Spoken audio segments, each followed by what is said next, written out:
ప్రభునందు ప్రియమైన విశ్వవాణి సజీవ దర్శనం వీక్షకులకు ప్రభు అయిన యేసుక్రీస్తు వారి ఘనమైన నామములో శుభములు.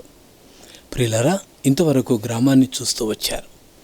ఆ గ్రామ ప్రజల రక్షణ విషయంలో మీ ప్రార్థన, మీ సహకారాన్ని బట్టి ఆ గ్రామం ప్రభు కొరకు సంపాదించబడింది.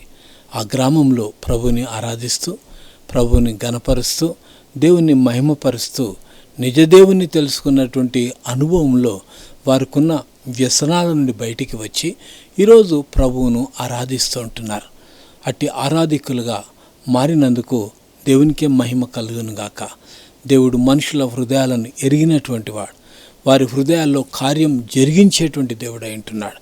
చెప్పేది మనమైనా వాడుకుంటున్నది దేవుడే గనక దేవుడు ఆ కార్యాలను సఫలం చేసి వారి జీవితాల్లో ఒక నూతనమైన వెలుగు వారిలో ఉండేటట్లుగా దేవుడు సహాయం చేస్తూ ఉంటున్నాడు. అందుకు దేవునికే మహిమ కలుగునుగాక.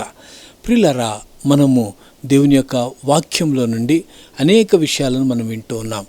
మన శీర్షిక మోషే నిస్వార్థ సమర్పణ గల వ్యక్తి అనేటువంటి శీర్షికను మనం ధ్యానించుకుంటున్నాం. మన ధ్యానాంశము అరణ్యము వ్యక్తిగత పరిశోధనకు పాఠశాల అంటూ గతంలో మనం కార్యక్రమాలను వింటూ వచ్చాం. ఈరోజు దాని కొనసాగింపులో మరి దేవుని యొక్క వాక్యాన్ని మనం విందాం. మోషే జీవితం ద్వారా అది ఏ రీతిగా తనకు పాఠశాలగా మారిందో, ఏ రీతిగా ప్రభు ఆయనకు తర్పిదిచ్చాడో అనేటువంటి విషయాలను మనం చూడబోతున్నాం. తలలు వంచినట్లయితే ప్రార్థనతో ఈ దిన ధ్యానాన్ని ప్రారంభించుకుందాం. మమ్ములను మిక్కిలిగా ప్రేమించిన మా ప్రేమగల పరలోకపు తండ్రి, ప్రభువా, ఈ శ్రేష్టమైన సమయంలో మోషే నిస్వార్థ సమర్పణ గల వ్యక్తి అనేటువంటి శీర్షికపై కొంత కాలంగా మేము ధ్యానిస్తూ ఉంటున్నాం. మోషే జీవితం ద్వారా మాతో మాట్లాడుతున్నావు ప్రభువా. అవును తండ్రి, ఎంతోమంది నిరాశ, నిస్పృహలో, దిక్కుతోచని పరిస్థితుల్లో, అయ్యో నాకు ఈ పరిస్థితి ఎందుకు అన్నటువంటి ఆలోచనలో అనేక మంది ఉన్నారు. మోషే కాలంలో ఎలాంటి పరిస్థితులైతే మేము చూస్తూ వచ్చామో అలాంటి పరిస్థితులు ఈ రోజుల్లో కూడా ఉన్నాయి. ప్రభువా, నీ వాక్యము ప్రస్తుత పరిస్థితులకు సంబంధించి ఎంతో దగ్గరి సంబంధం ఉన్నటువంటి విషయాలు ఉన్నాయి. నీకే స్తోత్రం. ఈరోజు నాయన అరణ్యము వ్యక్తిగత పరిశోధనకు పాఠశాల అను అంశం పైన మేము ధ్యానం చేసుకుంటూ ఉంటుండగా మీరు మాతో మాట్లాడి మమ్మల్ని బలపరచమని నజరేయుడు జీవాధిపతి అయిన యేసయ్య నామములోనే ప్రార్థించి అడిగి వేడుకుంటున్నాము తండ్రి, ఆమెన్. ప్రియులరా, గత కార్యక్రమంలో అరణ్యము వ్యక్తిగత పరిశోధనకు పాఠశాల అను అంశం పైన మనం ధ్యానం చేసుకున్నాం. ఈరోజు కూడా కొనసాగింపులో మోషే అరణ్యంలో ఉండగా ఎలాంటి పరిస్థితుల్లో ఉన్నాడు? ఒక మాటలో చెప్పాలి అంటే నిర్గమకాండం 2వ అధ్యాయము 21వ వచనాన్ని మనం చూసినట్లయితే, మోషే ఆ మనుష్యునితో నివసించుటకు సమ్మతించెను. అతడు తన కుమార్తె అయిన సిప్పోరాను మోషేకిచ్చెను. ఈ మాట మనము గమనించినట్లయితే మోషే మామ తన కుమార్తెను మోషేకిచ్చి వివాహం జరిగించాడు. ఆ తర్వాత మనం గమనించినట్లయితే మోషే ఒక మంద కాపరిగా మోషే మామ యొద్ద పనిచేస్తూ ఉన్నాడు.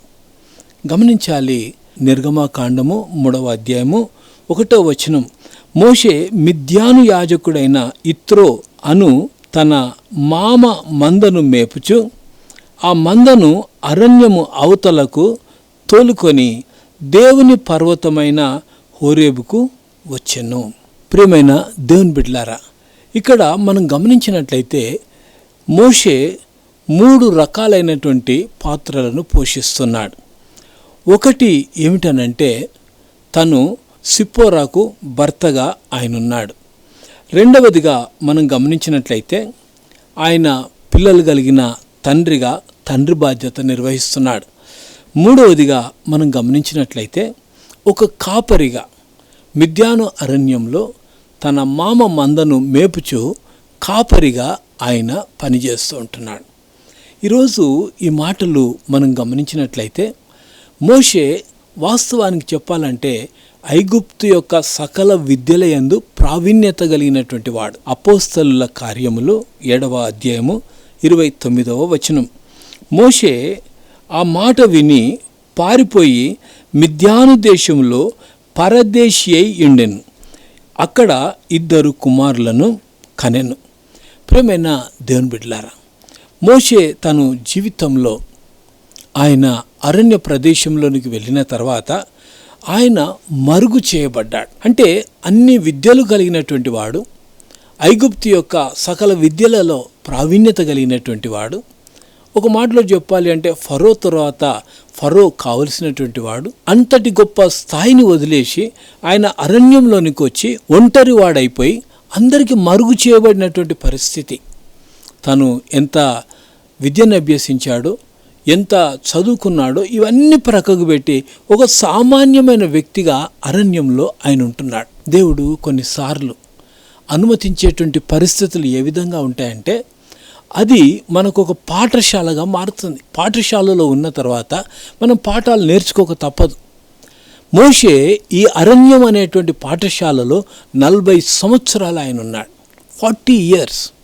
ఒకసారి ఆలోచన చేసుకోండి, మన పాఠశాల ఎక్కడి వరకు అంటారంటే నర్సరీ టు 10th క్లాస్ వరకు ఉండేటువంటిది పాఠశాల అంటున్నాం. అంటే 10-12 సంవత్సరాలు మాత్రమే పాఠశాలలో చదువుకుంటారు.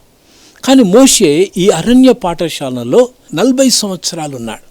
మనమే గనుక ఫెయిల్ అయిపోయి మాటికి పాఠశాలలో అదే ఈ 12 సంవత్సరాలు పూర్తి చేసుకొని పాఠశాల నుండి కళాశాలకు రావాల్సినటువంటి మనము అక్కడే గనుక ఉంటే, ఇన్నిసార్లు గనుక తప్పిపోతే ఏ విధంగా ఉంటుంది? మోషే తన జీవితంలో ఏం ఆలోచన చేశాడో మనకైతే తెలియదు, కానీ మోషే యొక్క జీవిత అనుభవాలను బట్టి మనం కొన్ని నేర్చుకోవాలి. ఓ కవిత్రి ఈ విధంగా చెప్పిందనమాట: వీచిన గాలులు ఆగిపోకముందు మౌనంగా ఉండుటకు బంధించుము. రెండవది, నా యొక్క బాధ శాంతియుతంగా వెళ్ళిపోకముందు నా దేవా కీర్తన పాడుటకు నాకు అవకాశం ఇమ్ము అని అంటున్నది. తర్వాత మూడవది, నీ యొక్క సంపూర్ణ ప్రేమను నిరూపించుకొనుటకు నేను అవకాశము పోనివను అని అంటుంది. ఓ ప్రేమగల దేవా, ఎడతెగక విజయము నిమ్ము అని మాట్లాడుతుంది. అంటే ఆ కవిత్రి తన యొక్క అనుభవంలో చెప్పినటువంటి ఈ మాటలు వాస్తవానికి మోషే జీవితానికి ఎంతో దగ్గరగా ఉన్నటువంటి పరిస్థితులు మనం చూస్తున్నాం. ఆయన మరుగు చేయబడ్డాడు, అరణ్యవాసం చేస్తున్నాడు. ఆయన ఉండాల్సిన స్థలం కాదు అది, కానీ పరిస్థితుల్లో ఆయన అక్కడ ఉండేటట్లుగా చేసింది. ఆ పరిస్థితుల్లో దేవుడు ఆయనకు పాఠాలు నేర్పుతున్నాడు. అదే మనము గమనించాలి. అపోస్తలుల కార్యములు 7వ అధ్యాయం 30వ వచనాన్ని మనం చూసినట్లయితే, 40 ఏండ్లైన పిమ్మట సీనాయి పర్వత అరణ్యమందు ఒక పొదలోని అగ్ని జ్వాలలలో ఒక దేవదూత అతని కగుపడెను. ఇక్కడ మనము గమనించినట్లయితే నిర్గమకాండము 3వ అధ్యాయం 1వ వచనంలో ఆ పొద అనుభవంలో మోషే దేవదూతను అక్కడ కనుగొన్నాడు. అగ్ని అక్కడ రగులుతుంది, కానీ ఆ చెట్టు కాలిపోవట్లేదు. దేవుడు తనకు ప్రత్యక్షమై తన దూత ద్వారా ఆయన మాట్లాడుతూ ఆయనకు అనేకమైనటువంటి సంగతులు బోధించటానికి, ఆయన కొరకు నియమింపబడినటువంటి పని అప్పగించటానికి, ఒక మాటలో చెప్పాలి అంటే గ్రాడ్యుయేషన్ సమయం అనుకోవచ్చు. అరణ్యవాసం నుండి బయటికి రావటానికి దేవుడు తన యొక్క విద్యాభ్యాసాన్ని పూర్తి చేసుకొని బయటికి వెళ్ళే సమయం అయి ఉండవచ్చునేమో. ప్రేమైన దేవుని బిడ్డ, ఈరోజు మోషే జీవితాన్ని మనం గమనించినట్లయితే మోషే ఎదుర్కొన్నటువంటి సమస్యలు, ఈ 40 సంవత్సరాలలో ఎలాంటి పరిస్థితులు ఎదుర్కొన్నాడో, ఈ 40 సంవత్సరాలు అడుగడుగున తాను ఎదుర్కొన్నటువంటి పరిస్థితులను ఒకవేళ జ్ఞాపకం చేసుకోవాలి అంటే గ్రంథంలో అయితే రాయబడలేదు. కానీ మనం ఈ లోకంలో జీవిస్తుండగా ఒంటరిగా ఉన్నప్పుడు, లేకుంటే కష్టాల్లో ఉన్నప్పుడు, బాధల్లో ఉన్నప్పుడు, వేదనలో ఉన్నప్పుడు, అన్నీ ఉండి ఏమి లేని వారుగా ఉన్నప్పుడు ఉండేటువంటి బాధ ఏంటో ప్రతి ఒక్కరికి తెలుసు. ఈరోజు గమనించాలి, సమయం అనేది చాలా గొప్ప విషయం అనేది జ్ఞాపకం చేసుకోవాలి. దేవుని సమయం వచ్చినప్పుడు ఆ పాఠశాలలో నుండి బయటికి తీసుకురావడానికి మోషేతో మాట్లాడుతున్నాడు. 40 ఏండ్లైన పిమ్మట సీనాయి పర్వతారణ్యమందు ఒక పొదలోని అగ్ని జ్వాలలలో ఒక దేవదూత అతనికి అగుపడెను. మన జీవితంలో గమనించాలి, 40 సంవత్సరాలు అనుభవంలో ఉన్న మోషే జీవితం ద్వారా మనం ఏం పాఠాలు నేర్చుకోవాలి అని అంటే, మనం నేర్చుకోవాల్సింది ఒకటే, మన పాఠాలు పూర్తి చేసి అందులో విజయం పొందేంత వరకు కూడా మనం బయటికి రావటానికి వీలు లేదు. మోషేకు 40 సంవత్సరాలు పట్టింది ఆ పాఠశాల నుండి బయటికి రావడానికి. ఈ 40 సంవత్సరాల తర్వాత దేవుడు ఆయనకు దర్శనమిచ్చాడు, ఆయనను దర్శించాడు. కనుక దేవుని సమయంలో మనం బయటికి వస్తాము అనేటువంటి ఒక శుభప్రదమైన నిరీక్షణ ఉండాలి. అంతనే కానీ ఇంకా అయిపోయింది నా పని, ఇంకా ఇక్కడి నుంచి నన్ను ఎవరు విడిపించగలరు అని ఆలోచన చేసుకుంటూ ఉంటామేమో. అలా ఉండకూడదని దేవుని యొక్క వాక్యం మనకు తెలియజేస్తుంది. తర్వాత మూడో విషయాన్ని మనం గమనించినట్లయితే, మోషే ఈ 40 సంవత్సరాలు ఒంటరిగా ఉన్నాడు. అంటే తన భార్య, తనకు పిల్లలు ఉన్నప్పటికీ, కాపరిగా తన వృత్తిని కొనసాగిస్తున్నప్పటికీ ఒంటరిగా పోరాటంలో ఉన్నాడు. నేను అనుకుంటాను, గుర్తొచ్చినప్పుడల్లా తన 40 సంవత్సరాలు రాజకుటుంబంలో ఏ విధంగా పుట్టినది మొదలుకొని 40 సంవత్సరాల వయసు వరకు ఆయన ఏమైతే అనుభవించాడో, ఏ పరిస్థితులైతే తన జీవితంలో ఆనందించాడో, ఆ ఆనందమయమైనటువంటి పరిస్థితులన్నీ కూడా ఈ అరణ్యవాసంలోకి వచ్చేసరికి ఎదురైన ఈ యొక్క పరిస్థితులు ఎంత దయనీయంగా ఉండెనో ఆ ఒంటరితనంలో జ్ఞాపకం చేసుకున్నాడు.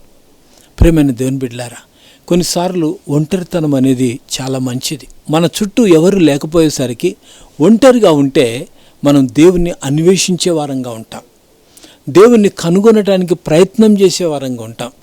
దేవుని యొక్క ఆశయాలను, దేవుని యొక్క ప్రణాళికలను అర్థం చేసుకోవడానికి ఆ ఖాళీ సమయం, ఆ ఒంటరితనంలో ఉన్న ఆ సమయము మనకు ఎంతగానో ఉపయోగపడుతుంది అనేటువంటి సత్యాన్ని మనం జ్ఞాపకం చేసుకోవాలి. కాబట్టి మోషే ఒంటరితనంలో ఆయన నేర్చుకున్నది ఏమిటనంటే, మరలా ఒక 40 సంవత్సరాలు ఒక నాయకుడిగా ఎదగటానికి, ఇశ్రాయేలు ప్రజలను వాగ్దాన భూమిలోనికి సమర్థవంతంగా తీసుకురావడానికి దేవుడు అద్భుతమైన రీతిలో మోషేను వాడుకున్నట్లుగా మనం చూస్తూ ఉంటున్నాం. ప్రియమైన దేవుని బిడ్డ, నువ్వెన్ని సంవత్సరాలు చదువుకున్నావు అనేది కాదు, నువ్వెన్ని సంవత్సరాలు మంచి స్థితిలో ఉన్నావు అనేది కాదు, ముందున్న సంవత్సరాల్లో ఎలా ఉండబోతున్నావు అనేది చాలా ప్రాముఖ్యమైన విషయం. కాబట్టి మోషే ఈ అరణ్యం మరి వ్యక్తిగత పరిశోధనకు పాఠశాల అని చెప్పుకున్నట్లుగా ఈ అరణ్య అనుభవంలో ఆయన ఎన్నో పాఠాలు నేర్చుకొని ఇశ్రాయేలీలను సమర్థవంతంగా రాజుల ఎదుట నిలబడి ఇశ్రాయేలీల విమోచన నిమిత్తమై ఆయనను వాడుకొని సమర్థవంతంగా 40 సంవత్సరాలు అరణ్యంలో ఆయన నడిపిస్తూ వచ్చాడు. ఈ అరణ్య అనుభవం ప్రియమైన దేవుని బిడ్డ, ఈరోజు కష్టాల్లో, ఈరోజు బాధల్లో ఇంకా ఎన్ని సంవత్సరాలండి ఈ బాధ అని నువ్వు అనుకుంటున్నావేమో, కానీ దేవునికి అసాధ్యమైనది ఏమీ లేదు. మనం విశ్వాసం ఉంచి దేవునిపైన ఆధారపడితే దేవుడు చేసేటువంటి కార్యాలు ఆశ్చర్యకరములు. అందుకే మన అనుదిన జీవితంలో దేవుడు నేర్పే ప్రతి పాఠాన్ని మనము పాజిటివ్గా, అనుకూలంగా మలుచుకొని అందులో పాఠాలు నేర్చుకొని దేవునికి మహిమకరంగా నిలబడాలి. అదే దేవుడు మనకిచ్చేటువంటి ధన్యత. విజయ బేరి మ్రోగించాలి అంటే మన జీవితంలో ఇలాంటి అరణ్య అనుభవాలు మనం కలిగి ఉండాలి. కష్టతరమైనటువంటి పరిస్థితులు మనం కలిగి ఉండాలి. ఈ పరిస్థితులు దేవుని యొక్క ఆదరణ, దేవుని యొక్క నెమ్మది, దేవుని యొక్క శాంతి అన్నీ అనుకూలపరిచి దేవుడు రానున్న దినాల్లో నిన్ను గొప్పగా ఆశీర్వదించడానికి, ఆశీర్వదింపబడమే కాదు అనేకుల కొరకు ఆశీర్వాదకరంగా ఉండటానికి దేవుడు సహాయం చేస్తాడు. అవును ప్రియ దేవుని బిడ్డ, ఈ సమయంలో నువ్వే పరిస్థితుల్లో ఉన్నావో తెలియదు. మన జీవితాల్లో మోషే తట్టు చూసినప్పుడు మనము ఒక 5 సంవత్సరాల నుంచో, లేదంటే ఒక 10 సంవత్సరాల నుంచో, మ్యాక్సిమం ఒక 15 సంవత్సరాల నుంచో మనం బాధ అనుభవిస్తున్నామేమో. కానీ మోషే 40 సంవత్సరాల అరణ్యవాసం చేశాడు ఒంటరిగా. తను ఎంత బాధపడ్డాడో తెలియదు, కానీ దేవుడు ఆయన్ని ధైర్యపరిచాడు. ఈరోజు నిన్ను నన్ను కూడా ఆ విధంగానే ధైర్యపరచడానికి ఇష్టపడుతున్నాడు. అయితే మనం చేయాల్సింది ఏంటో తెలుసా? మనల్ని మనం ఆయనకు సరెండర్ చేసుకోవాలి. ఆయన మనకు దర్శనం ఇవ్వాలి, ఆయన మనకు అగుపడాలి, ఆయన స్వరం మనం వినాలి. అంటే మనం ఈ అనుభవాలలో దేవుని వైపు చూడాలి.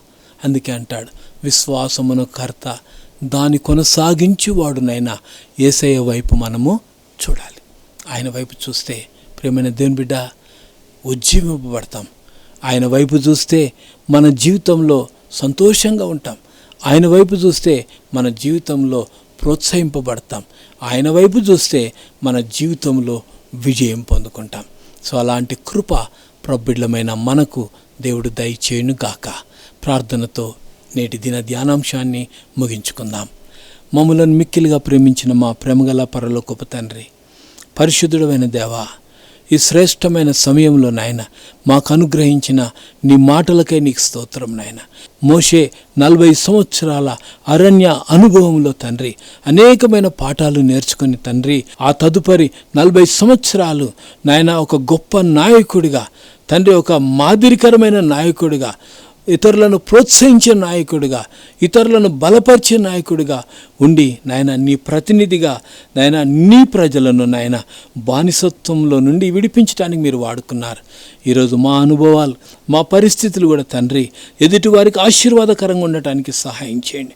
కష్టంలో, దుఃఖంలో ఎన్నో సంవత్సరాలుగా ఏమిటి బాధలు అని తలస్తున్న వారికి నాయన ఊరట కలిగించే విధంగా ప్రభువా ఒక్కొక్కరిని మీరు బలపరచండి.